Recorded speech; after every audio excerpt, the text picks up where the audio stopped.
Olá, boa noite. Começa agora o Giro Nordeste. Sejam bem-vindos e bem-vindas. Estamos ao vivo pela TVE da Bahia e você também pode acompanhar o Giro Nordeste nas emissoras parceiras em todos os estados da região e nas nossas redes sociais, YouTube, Facebook e Twitter. E a nossa hashtag é Giro Nordeste. Temos o prazer de receber no nosso programa de hoje o governador da Bahia, Rui Costa. Economista, Rui Costa iniciou a trajetória política na década de 1980 e é filiado ao Partido dos Trabalhadores. Assumiu o governo do estado da Bahia em 2015 e foi reeleito em 2018. Atualmente é o presidente do Consórcio de Desenvolvimento Sustentável dos Estados do Nordeste. Eu sou o Juraci Santana, da TVE Bahia, e vão participar do Giro Nordeste em seus respectivos estados. Marcos Vital, da TV da Universidade Federal da Paraíba. Geandra Portela, da TV Antares, no Piauí. Laísa Félix, da TV Universitária do Rio Grande do Norte. Evenilson Santana, da TV Aperipê, em Sergipe. Sérgio Torres, da TVE Alagoas. Josimar Paraíba, da TV Universitária, uma emissora da Universidade Federal de Pernambuco. Carla Soraya, da TV Ceará, e Gilberto Lima, da Rádio Timbira, no Maranhão. Inicialmente, eu quero agradecer ao governador Rui Costa pela participação no Giro Nordeste. Governador, o Brasil já é o terceiro país com maior número de casos confirmados da Covid-19, chegando a mais de 290 mil casos e cerca de 20 mil mortes, de acordo com o Ministério da Saúde. Governador, ontem ocorreu uma reunião virtual entre todos os governadores do Nordeste e hoje uma videoreunião com os governadores e o presidente da República. O que foi tratado nessas duas reuniões? E haverá algum apoio efetivo do governo federal aos estados do Nordeste?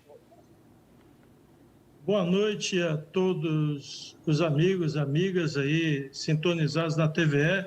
Um abraço para todos os jornalistas aí que compõem esse verdadeiro pool Nordeste aqui de jornalismo.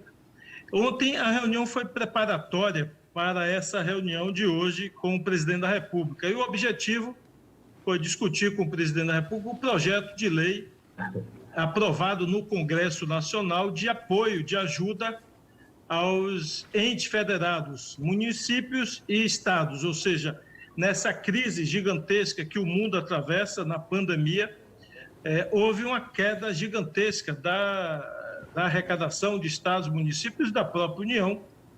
E, assim como aconteceu em outras nações, em outros países, o governo federal precisa apoiar estados e municípios para que estes entes continue prestando aqueles serviços essenciais que a população precisa.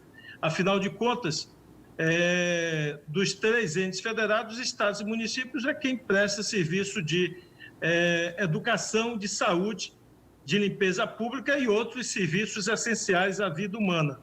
Portanto, o pleito dos governadores foi que houvesse a sanção o mais rápido possível, se possível ainda hoje, do presidente da República para esse projeto de lei aprovado na Câmara e no Senado, e também que fosse aprovado sem vetos, ou no máximo o veto que a imprensa comentou muito fosse o veto da questão do reajuste, da variação da folha de pagamento, até porque a grande maioria dos estados, quase a totalidade, não terá mesmo condição de aplicar reajuste.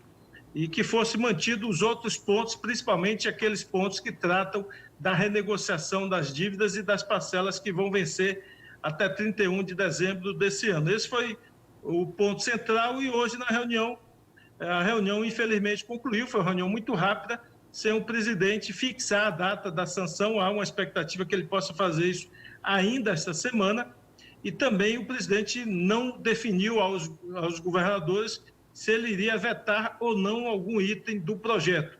A expectativa e o que foi apresentado pelos governadores é que o projeto, se tiver que ter algum veto, no máximo seja o veto que fala da questão dos reajustes da folha de pagamento. Obrigado, governador. Vamos agora a João Pessoa. É o momento da participação de Marcos Vital, da TV da Universidade Federal da Paraíba.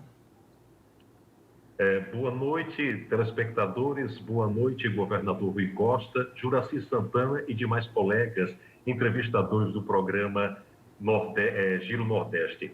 Governador, segundo dados oficiais da Secretaria de Saúde do Estado da Bahia, já são mais de 11 mil o número de casos de Covid-19 em todo o estado, com quase 400 vítimas fatais.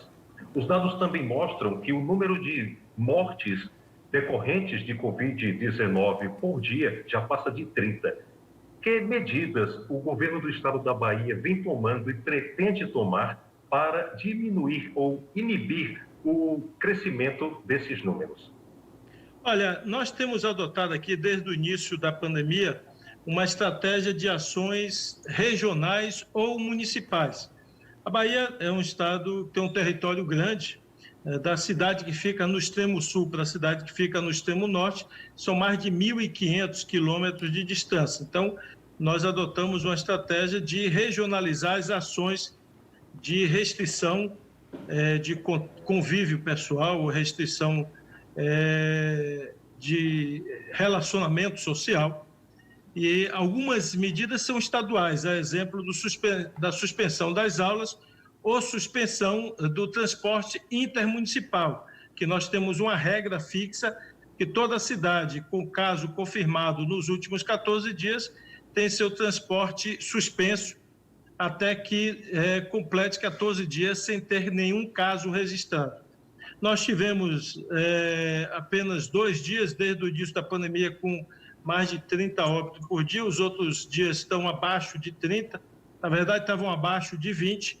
Alguns desses óbitos, apesar de parecer mais de 30 em um dia, são óbitos que ocorreram em dias anteriores e que o resultado acumula, às vezes, como vem de cidades distantes, e sai em um dia só, mas efetivamente óbitos acontecendo no mesmo dia, nós não tivemos ainda em nenhum dia acima de 30 óbitos.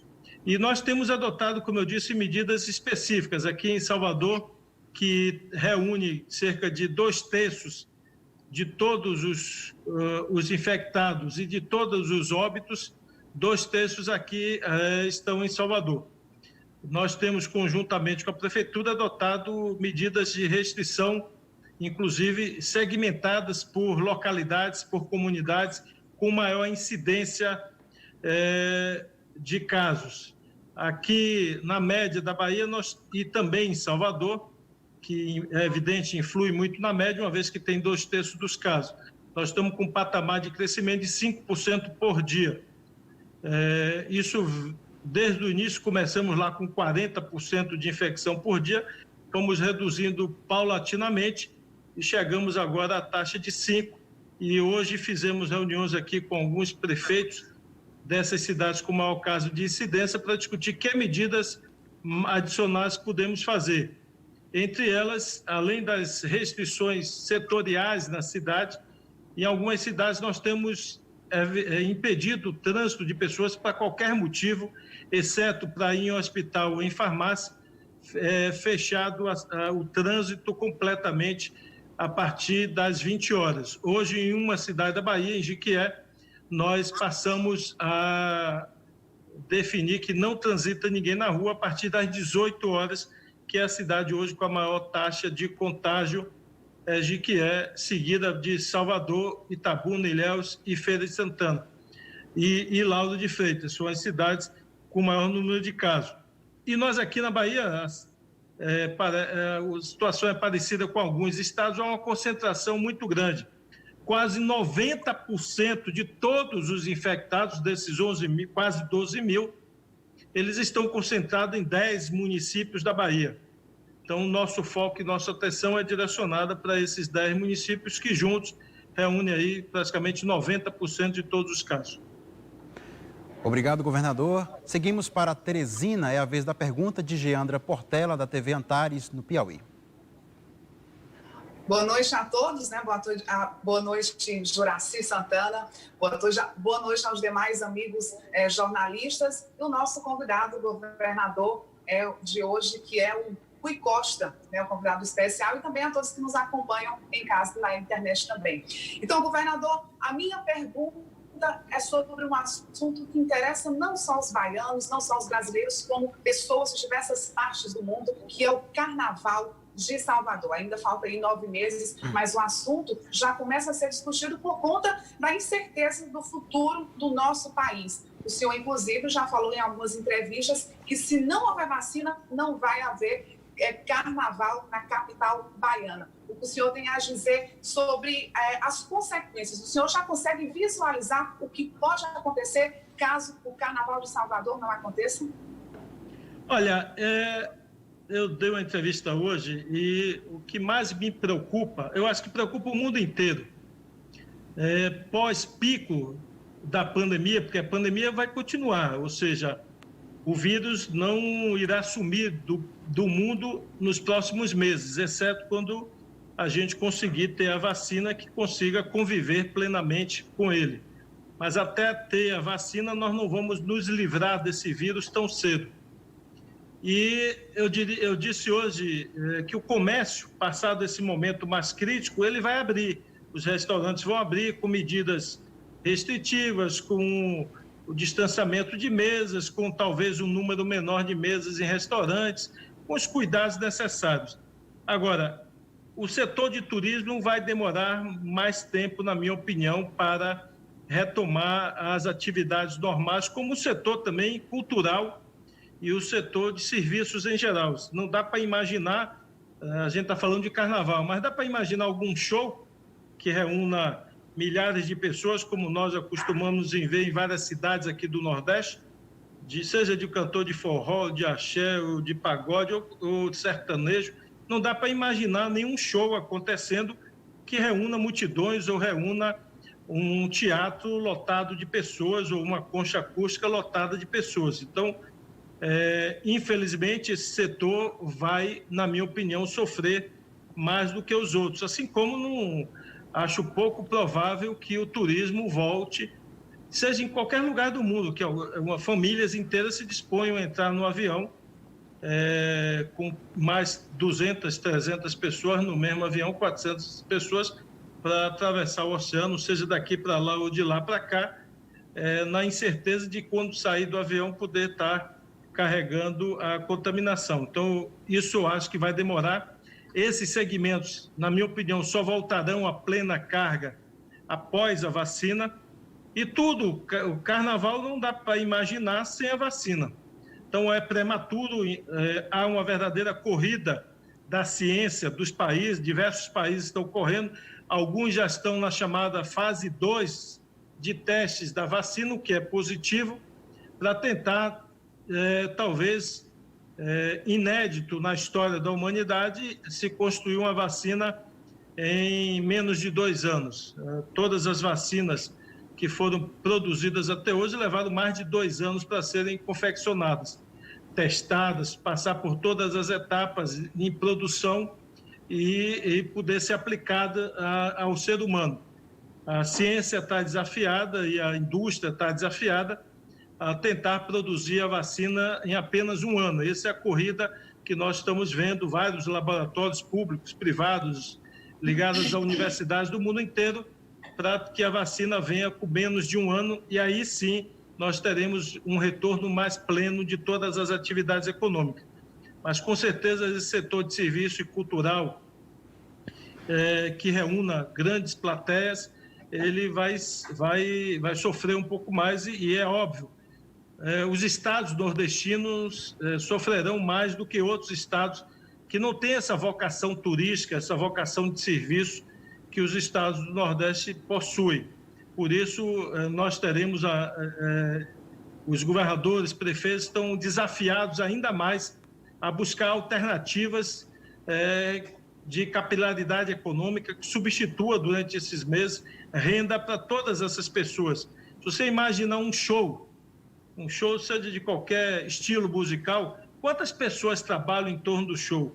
Seja no trabalho de montar palco, som, luz, na produção. Então, uma infinidade de trabalhadores que trabalham em torno da produção de um show, pessoas vendendo ingresso, cambistas, pessoas ambulantes na porta dos grandes shows. Então, todas essas pessoas terão, com certeza, dificuldades ao longo dos meses. Isso nós estamos conversando, os governadores do Nordeste, para que a gente possa compartilhar soluções nos próximos meses e amenizar esse impacto na economia do Nordeste e dos estados. Obrigado mais uma vez. Eu quero reforçar que telespectadores, internautas e ouvintes podem fazer comentários sobre o Giro Nordeste nas redes sociais, YouTube, Facebook e Twitter. Vamos agora a Natal com a palavra de Laísa Félix, da TV Universitária do Rio Grande do Norte. Boa noite, Juraci. Boa noite, os colegas jornalistas. Boa noite, governador, e a todo mundo que está assistindo pela TV, pelas redes sociais. Eu gostaria de perguntar, governador, o governo da Bahia abriu um canal para que a população denuncie fake news. Mas, em termos efetivos, como será feito para identificar e responsabilizar as pessoas que estão produzindo essas notícias falsas?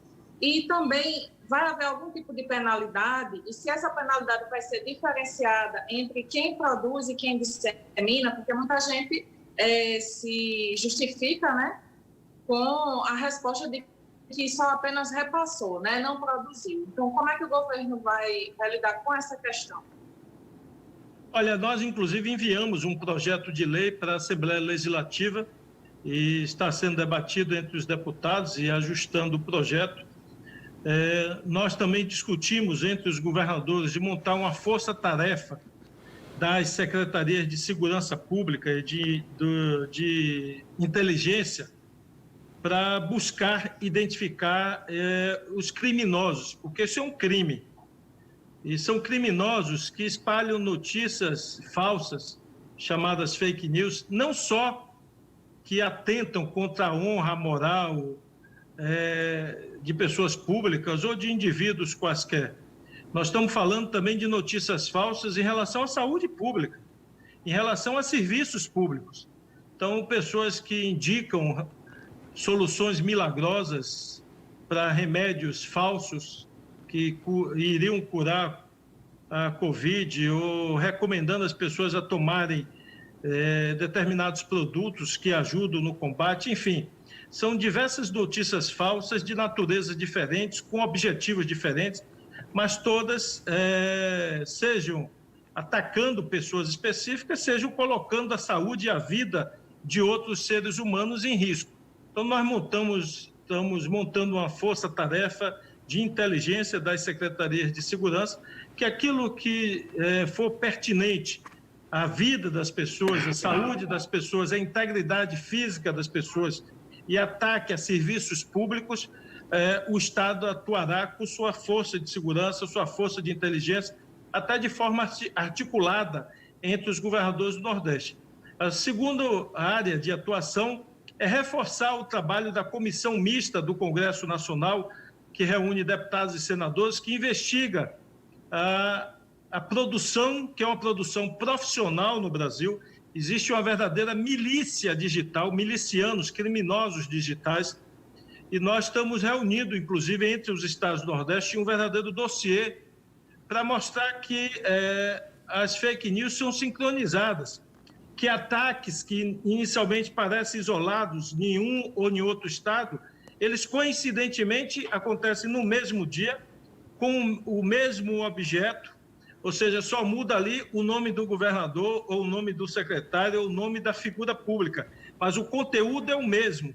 até a estética física da produção, que seja no Zap ou em qualquer outra peça, é idêntica, só muda o rosto ou o nome de quem é vítima ou de quem está sendo endereçado. Então, o que prova que existe um escritório do mal, um escritório do crime, milicianos que organizam isso nacionalmente no Brasil, direcionando seus ataques aos diversos estados e diversos municípios. Então, isso tem que ser tratado como crime.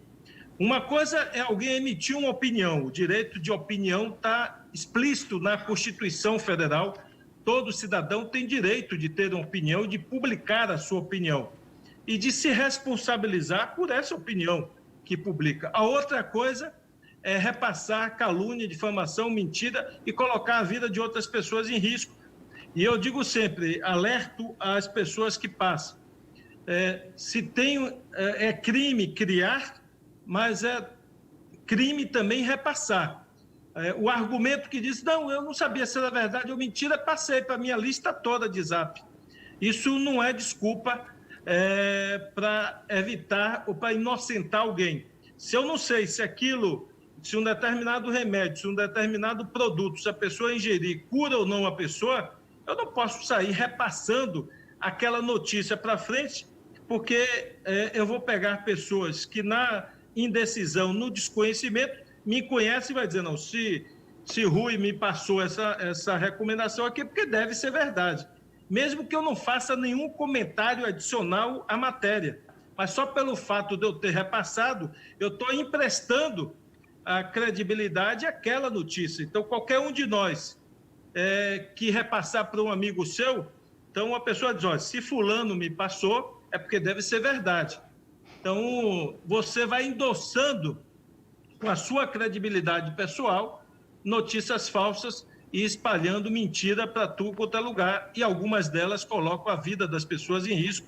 Por isso, a partir desse canal de denúncia, nós passamos para o setor de inteligência do Estado para identificar aquilo que for de caráter pessoal. Eu mesmo adotei um procedimento que aquilo que for calúnia e difamação ao meu nome, eu abro o processo pessoal, inclusive criminal e indenizatório.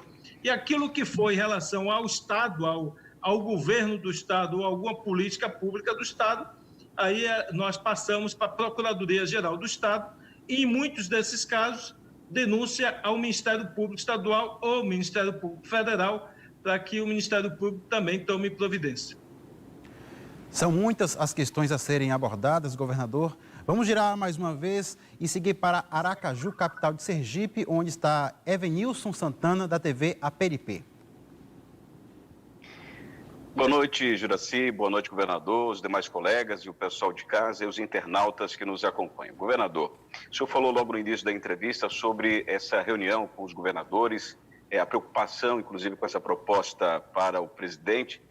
Mas de forma mais, eu diria, específica, o senhor entende que uma proposta coletiva satisfatória nesse trabalho de combate à pandemia seria exatamente o quê? O que seria o ponto de equilíbrio para dizer assim, os governadores do Nordeste agora estão tendo uma atenção devida? Olha, a reunião de hoje, especificamente, não foi para discutir nenhuma pauta específica do Nordeste ou de cada estado. A reunião de hoje foi para discutir o projeto de lei que foi aprovado no Congresso Nacional. Na verdade, a grande expectativa dos governadores era que a reunião hoje, o presidente, ao final da reunião, anunciasse ou assinasse na própria reunião o projeto de lei, sancionando o projeto de lei. Essa era a grande expectativa dos governadores, ou anunciasse o dia que ele vai sancionar. O prazo máximo que o presidente tem para sancionar é o próximo dia 27. Caso contrário, o projeto volta para o Congresso e o presidente do Congresso é quem assina e sanciona o projeto. Então, se o presidente quer sancionar parte ou todo do projeto, o prazo máximo é dia 27 e havia expectativa, e há expectativa, de prefeitos e governadores de que o projeto seja sancionado o mais rápido possível com consequente pagamento dos benefícios ali designados. E há um desejo também dos governadores do Nordeste e do Brasil que o país possa ter uma unidade, uma união nacional para conduzir contra o coronavírus. Todas as nações do mundo deixaram a política específica, a política partidária, a política eleitoral, os conflitos ideológicos de lado nesse momento. Nós temos vários exemplos no mundo inteiro, as Nações Unidas lutando contra essa pandemia, lutando contra o vírus. Infelizmente, no Brasil, nós não temos presenciado isso. E na reunião de hoje, isso foi enfático. Falaram 3 governadores representando os 27 e eles levaram a mensagem que, de forma unânime, os 27 estados apresentaram de que haja uma união nacional, que o presidente da República pare de atacar governadores e prefeitos, que deixe a política partidária de lado e vamos concentrar em salvar vidas humanas, em debater e criar um programa, um pacto de retomada da economia, de retomada do emprego. Então, isso tem que ser conversado de forma séria, de forma serena, com diálogo, com entendimento, colocando o interesse do Brasil em primeiro lugar. Foi isso que os governadores pediram e é essa a nossa expectativa, que a partir de hoje o presidente mude o comportamento dele e definitivamente pare de atacar governadores, pare de atacar prefeitos e faça outras reuniões como essa, agora com pauta específica para discutir de forma séria como combater a pandemia, como recuperar o emprego, como recuperar a renda, como fazer o Brasil voltar a crescer. Está todo mundo querendo contribuir e juntos construirmos uma solução para o Brasil. Nós temos governadores aqui, não só na Bahia, no Nordeste, no Brasil, em outros estados, que muitas vezes tem prefeitos que são adversários dos governadores, são de partidos opostos, tem divergências locais, mas todos estão colocando essas divergências de lado para poder cuidar da pandemia. Aqui na Bahia mesmo, nós temos diferenças com o prefeito, que é do DEM, eu sou do PT, mas nós temos estendido a mão a todos os prefeitos, adotado medidas conjuntas, feito reuniões até de 1, 2 horas, 3 horas conjuntas com prefeitos, para que juntos a gente encontre o melhor caminho. Esse é o desejo dos governadores e esse é o desejo dos prefeitos do Brasil. Obrigado, governador. Vamos para Maceió com a palavra Sérgio Torres, da TVE Alagoas. Boa noite a todos. A satisfação imensa nossa fazer parte desse debate. Eu queria agradecer a todos os nossos colegas que estão conosco agora e dar uma boa noite especial para o governador da Bahia, Rui Costa. Governador, é o seguinte, eu acredito que o senhor já tenha ouvido falar, pelos meios de comunicação, que um laboratório americano desenvolveu um produto para combater o coronavírus chamado Remdesivir. Esse produto, inclusive, passou muito bem nos testes lá nos Estados Unidos, está tendo boa aceitação, e ele, inclusive, recebeu uma autorização emergencial da FDA, que é aquela agência americana rigorosíssima, que é quem controla esse tipo de coisa lá nos Estados Unidos. Eles pretendem produzir o produto em larga escala. Tudo indica, governador, que ele deva chegar ao Brasil. Se esse produto vier para cá, o senhor autorizaria o uso dele aí na Bahia? Olha, Sérgio, deixa eu lhe dizer uma coisa que eu tenho dito em todas as entrevistas. Eu não sou médico, eu sou economista e estou governador da Bahia. Acho que quem está no cargo de presidente, de governador, de prefeito, não tem que passar receita médica. A quem cabe passar receita médica e possibilitar o uso de medicamento é quem estudou 10, 20, 30, 40 anos para isso.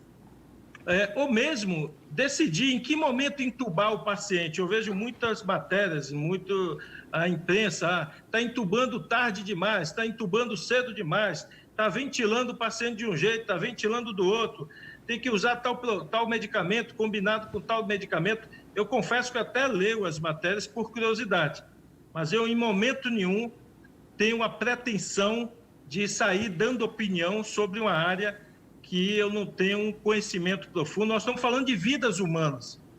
Eu costumo dizer aqui na Bahia, em vários eventos que eu vou, eu aprendi com minha família, com minha mãe em especial, uma coisa simples, que se todo mundo fizesse, a humanidade ia viver muito melhor. Minha mãe dizia assim: faça com os outros o que você gostaria que fizesse com você. É tão simples, né? Então, Então, eu não gostaria que político passasse remédio para eu tomar. Eu não gostaria que político dissesse em que hora tem que fazer ou não fazer uma cirurgia em meu filho ou em minha filha, se deve ou não operar meu pai ou minha mãe. Político não é para isso. Quem estudou, está preparado, são cientistas, são médicos, e alguns estudam a vida inteira, vão fazendo capacitação a vida inteira. Eu sinto muita vergonha nesse momento que o Brasil vive, de ver o presidente da República querendo passar pela televisão receita para o povo brasileiro tomar. Então, acho isso uma temeridade. Os governadores, os governantes têm que colocar à disposição das equipes médicas os instrumentos, os equipamentos e os medicamentos que eles entenderem que são capazes de salvar vidas humanas. Existem dezenas de medicamentos sendo produzidos no mundo inteiro. Nós tivemos um contato, inclusive, com o laboratório de Cuba, Biocuba, que está desenvolvendo um anti-inflamatório, já está também na fase 2 de teste. Nós, inclusive, vamos fazer uma parceria com a universidade aqui para participar com 60 pacientes desse teste. Então, outros medicamentos que também queiram usar a universidade, usar os cientistas, nós ajudaremos. Mas a mim não cabe orientar, muito menos comprar maciçamente remédios sem o respaldo da ciência ou orientação dos médicos ou da equipe médica.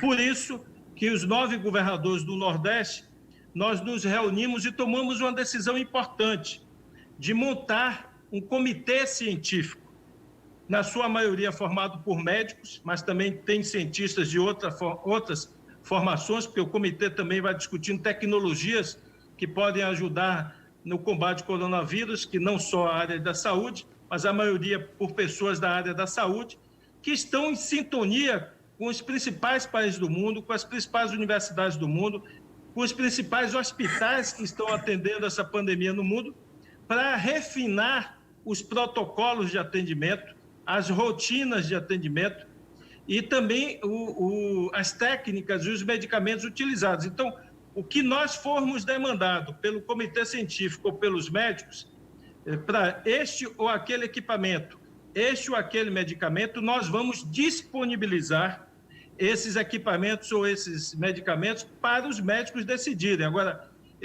para qualquer remédio, eu não emito opinião, eu até leio as matérias por curiosidade, como todos estão ansiosos, jornalistas, e eu diria o povo, a população no mundo inteiro está consumindo essa notícia avidamente, todos os dias, buscando ler todas as matérias que falam de um remédio que vai resolver esse problema, de uma vacina que vai sair, de um equipamento. Ontem eu passei para o comitê científico uma notícia que eu vi de uma luz específica que está sendo testada em um país asiático, nos trens de metrô, uma luz ultravioleta que seria capaz de matar o vírus nas superfícies do trem internamente.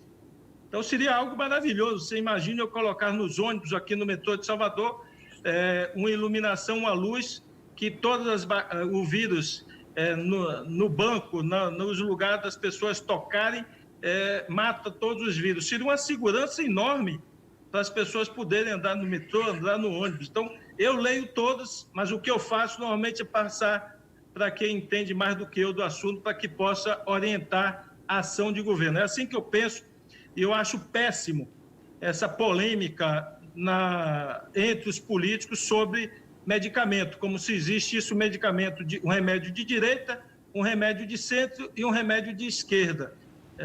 Eu sinto vergonha desse debate que está acontecendo hoje no Brasil.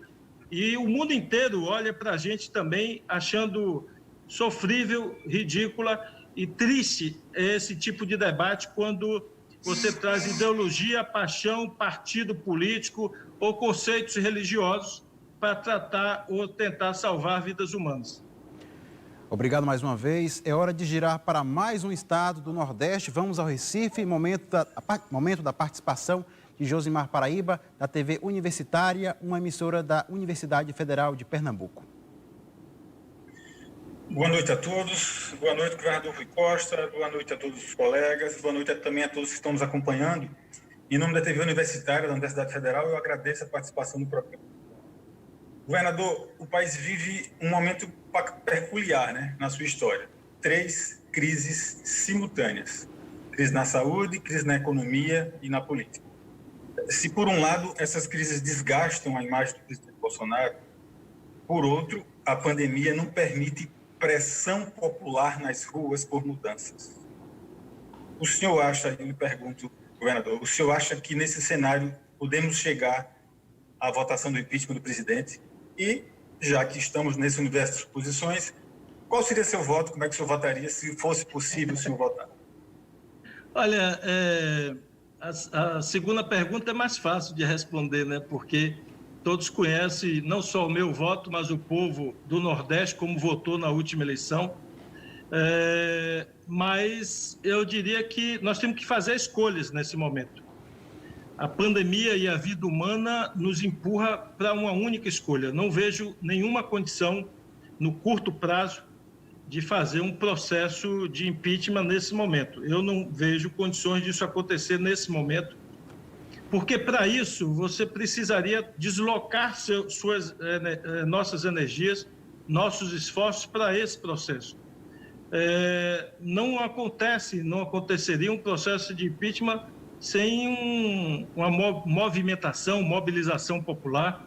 Não há, na minha opinião, ambiente congressual nesse momento sem pressão popular para aprovar impeachment. Então, eu acho que não tem base real hoje você falar de impeachment, até porque a população não ia entender que governadores, prefeitos começassem a falar de impeachment quando estão morrendo 1.000 pessoas por dia no Brasil, 800 pessoas por dia.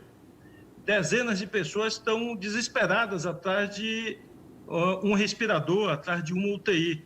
Então, nós temos que fazer escolhas nesse momento e não podemos ter dúvida qual é a escolha que nós fazemos. A escolha é pela vida, a escolha é para cuidar de gente, cuidar das pessoas.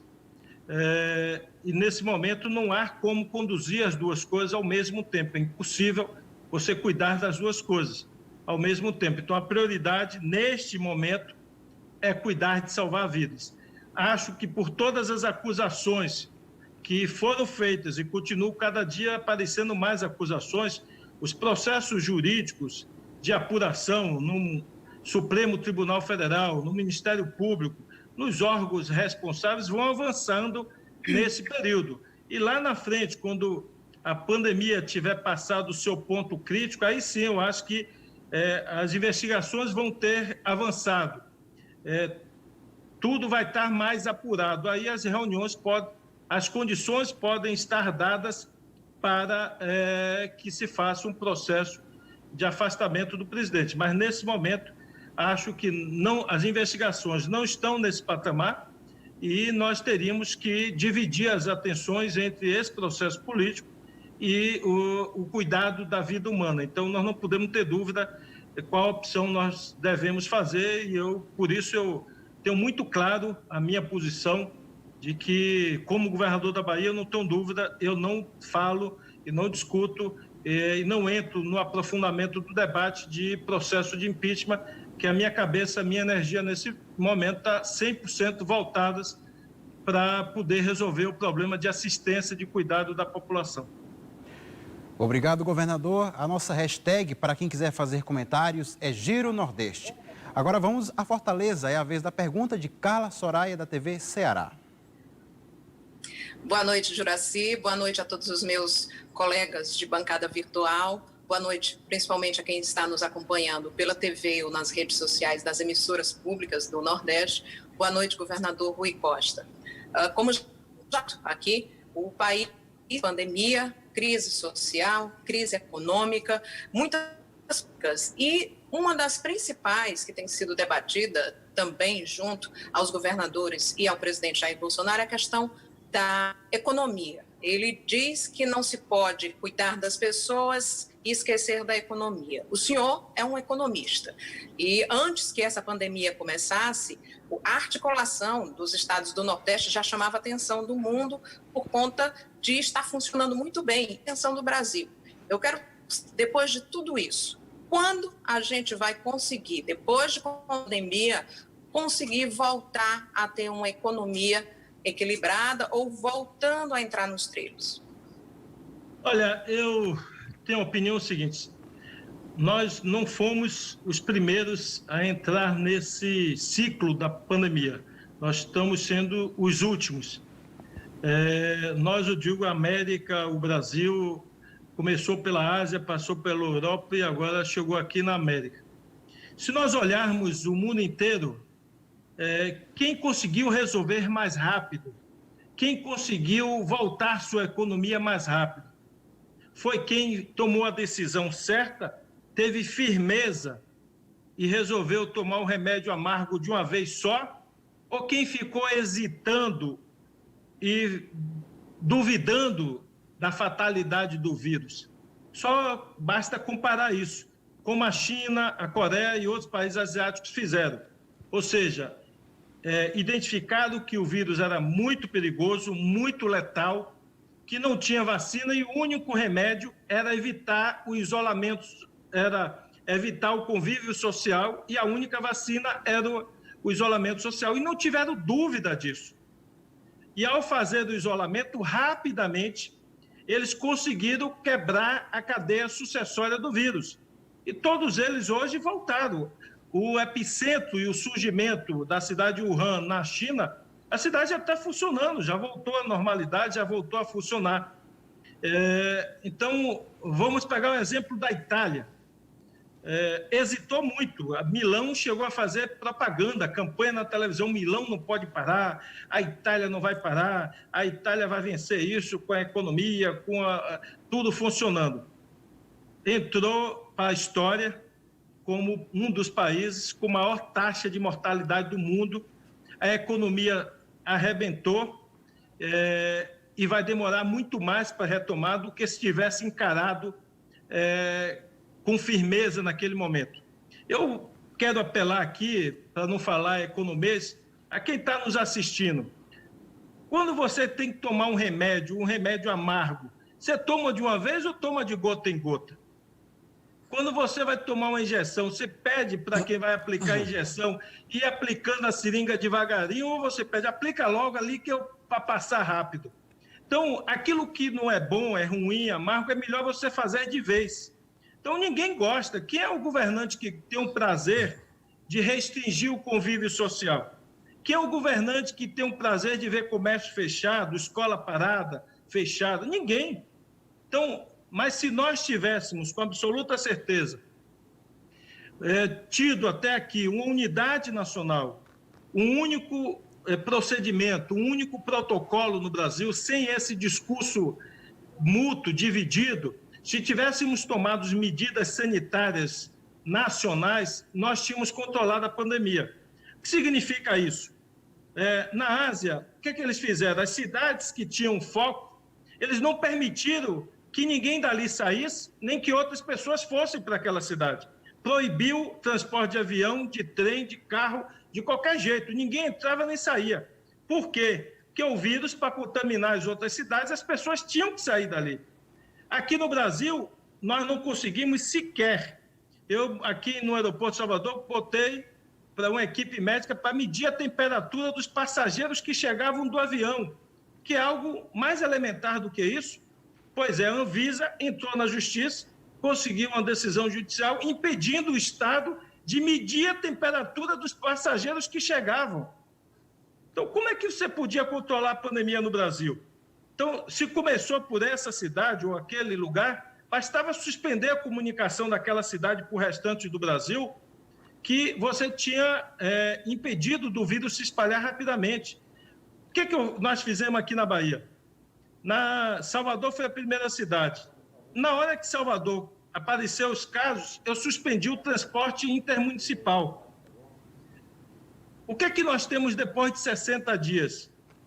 Metade das cidades da Bahia não tiveram nenhum caso de vírus até hoje, nenhum. São 417 cidades, mais de 200 cidades da Bahia não tem um vírus registrado em mais de 60 dias. Por quê? Porque não saiu ninguém de cidade contaminada para essas cidades. Aí o vírus não pega trem, não viaja no Rio, não pede carona. O vírus só se transporta pelas pessoas.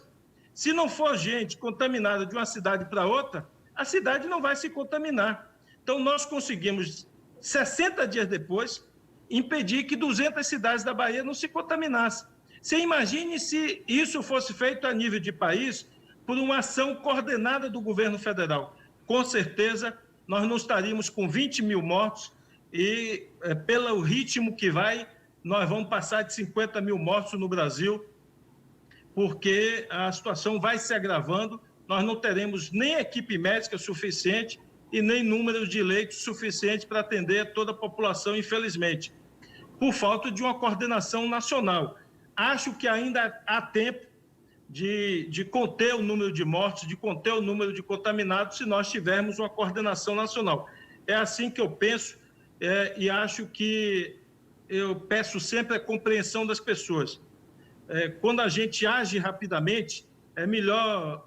Aqui eu vi, por exemplo, no Maranhão, teve o lockdown e hoje despencou o número de casos, apenas em 7 dias, com tudo fechado. Então, o remédio amargo aplicado forte é mais rápido do que dosagens pequenas distribuídas ao longo de dias. Então, nós conseguimos um objetivo muito maior se a gente for mais eficiente e conseguir unidade e convencimento da população. Obrigado, governador. Para fechar essa primeira rodada de perguntas, seguimos para São Luís com Gilberto Lima, da Rádio Timbira, no Maranhão. Boa noite, Juraci Santana. Boa noite, governador. Boa noite, colegas de bancada virtual. Governador, o Brasil apresenta o pior momento da pandemia com quase 20 mil mortes. Mas, paradoxalmente, há um movimento de flexibilização do isolamento social. Esta inflexão é amparada em dados científicos ou resulta da pressão da crise econômica sobre os estados? Olha, eu acho que resulta, como eu disse antes, se nós tivéssemos uma coordenação nacional, talvez 30 dias de fortes restrições tivessem sido suficientes. Como nós não conseguimos ter unidade no Brasil, eu fecho as estradas estaduais, bloqueio para fiscalizar que não entre doente, mas a estrada federal, a Polícia Rodoviária Federal não permite e entra os ônibus. A gente proíbe transporte intermunicipal e o governo federal diz que interestadual vai permitir. Então, você continua tendo fluxo de pessoas contaminadas. Então, a pressão hoje é um somatório o apelo econômico é muito forte, você tem o número de trabalhadores informais ou de várias formas de contratos que não são CLT, ou seja, que não têm uma renda garantida, é enorme. É chamada uberização do trabalho, né? Você tem hoje várias formas de contratar, seja PJ, seja outras formas de que as pessoas têm renda, se mantêm sua família. Então, esse é o aspecto forte. Tem um aspecto psicológico, social. O ser humano não foi programado para ficar trancado em 40 metros quadrados, 50 metros quadrados, em 70 metros quadrados, por 60, 90 dias, 120 dias. É por isso que eu me referi antes. A eficiência dessa medida teria sido muito maior se a gente tivesse adotado uma medida forte por um período curto de tempo. Lá se vão 60 dias nesse conflito de medidas e que fez prolongar e não ter a mesma eficiência se nós tivéssemos tido unidade na ação do ponto de vista nacional. Acho que a pressão é forte em todos os estados pelo retorno. A população vai cansando até psicologicamente, socialmente, sem se falar dos aspectos econômicos, mas inevitavelmente vai aumentar o número de mortes. Isso eu estou dizendo com tristeza, mas é inevitável. Tiveram cidades aqui na Bahia que estava tendo um caso só por dia de cidades médias, e aí o prefeito, como a gente faz tudo combinado, governador, a pressão aqui está muito grande, eu não estou aguentando, eu vou abrir o comércio, fazer uma experiência aqui de 10 dias, e depois eu avalio como é que faz. Eu disse, olha, você é uma cidade, está na beira de uma BR, você é uma cidade que tem muitas conexões, se você abrir, vai explodir em 10 dias o número de casos e você vai ter óbitos aí. Eu estou falando no plural. Ele disse, governador, entenda, eu não vou brigar com o prefeito, eu quero fazer tudo alinhado. Se você quer abrir, abra. Mas eu estou lhe avisando que vai ter problema. Ele me ligou esse final de semana, governador, me ajude, pelo amor de Deus. Tive o primeiro óbito. 2 horas depois ele me ligou, governador, socorro, eu tive o segundo óbito. 4 horas depois, o governador, o terceiro óbito. Eu disse, feche imediatamente tudo, porque senão você vai contar cadáver por hora aí na sua cidade. Não tem jeito, infelizmente o vírus é assim. E eu digo sempre, o presidente fez a comparação triste, lamentável, de comparar com uma gripe. Se fosse gripe, seria até mais fácil de identificar, porque numa gripe você percebe quando a outra pessoa está gripada, né? A pessoa está espirrando, está tossindo, está com o rosto inchado, o olho lacrimejando. É visível quando uma pessoa está gripada. Esse vírus é muito traiçoeiro. A maioria das pessoas não apresentam sintomas, mesmo pessoas que estão graves. Eu vou citar o caso de um médico que nós perdemos aqui no último final, na semana passada, de um hospital em Jequié. Ele estava trabalhando no plantão da UTI de Covid. E, de repente, ele saiu da UTI, virou para a enfermeira e disse, acho que eu estou com falta de ar. Botou o oxímetro no dedo, ele estava saturando, que é o nível de oxigênio, o normal é 95, ele estava com 44. Ele tomou um susto, foi direto para a sala de tomografia. Chegou lá, fez a tomografia, o pulmão já estava com 75% comprometido. Imediatamente ele foi para a sala de cirurgia, foi entubado. Em 24 horas ele foi a óbito. Então, ou seja, é uma pessoa que estava trabalhando, falando normalmente, não sentia nada, ele é médico. E olha que ele estava tratando as outras pessoas da doença que ele morreu. E por isso é difícil saber onde o vírus está. Você pode ter 10 pessoas trabalhando, todo mundo normal, e ali tem alguém que não está sentindo nada e que está transmitindo o vírus para outras pessoas. Infelizmente, é por isso que eu digo com muita tristeza que nós vamos aumentar o número de óbitos no Brasil, porque a pressão para abrir o comércio, para retornar às atividades é muito grande. É muito difícil você segurar por um longo período as pessoas trancadas, até porque a maioria das pessoas vive em 40 metros quadrados, em 50 metros quadrados, em 60 metros quadrados, e não é fácil o ser humano ficar tanto tempo aprisionado em um espaço tão curto. E, infelizmente, o Brasil vai aumentar bastante nos próximos dias o número de óbitos, na medida que vai abrindo o comércio e as atividades com esse nível de contaminação. Mais uma vez, obrigado. Governador, apenas 6 bilionários brasileiros concentram a riqueza da metade da população. Apenas 5% dos mais ricos no Brasil possuem a mesma renda de outros 95% da população. O Congresso aprovou um apoio de R$ 600 durante 3 meses e milhões de brasileiros estão dependendo disso para sobreviver. O senhor acha que após a pandemia será necessário algum programa de renda mínima para garantir alimentação e demais necessidades básicas para a maioria da população brasileira? Com absoluta certeza. O Brasil está na lista dos mais desiguais do mundo. O Brasil está na lista dos países com maior concentração de renda do mundo. O Brasil está na lista dos países com maior número de pobres e extremamente pobres do mundo, enquanto tem uma absoluta minoria com muito rico, que estão entre os mais ricos do mundo. Vários brasileiros estão na lista dos mais ricos do mundo. Eu vou citar o dado que eu tenho citado, só para chamar a atenção da população. Os Estados Unidos, eu vi várias matérias falando sobre isso, há anos, há décadas, tem o seguro-desemprego. Na história americana, o maior número, na maior crise que já ocorreu, desde que existe o seguro-desemprego, o maior número de americanos que foram sacar o seguro-desemprego foi em torno de 5 milhões de americanos. E o país assiste estarrecido, assustado, 35 milhões de americanos irem sacar o seguro-desemprego. Ou seja, na história americana tinha sido 5 milhões o maior número. e agora 35 milhões vão desesperados sacar o seguro-desemprego. Vários países ricos do mundo adotaram na pandemia transferência de renda para os setores econômicos mais frágeis, para a população receber dinheiro para poder se alimentar. Se países ricos, países com renda muito superior ao Brasil estão fazendo isso, você imagine o Brasil, que tem uma população pobre, com muita gente na informalidade.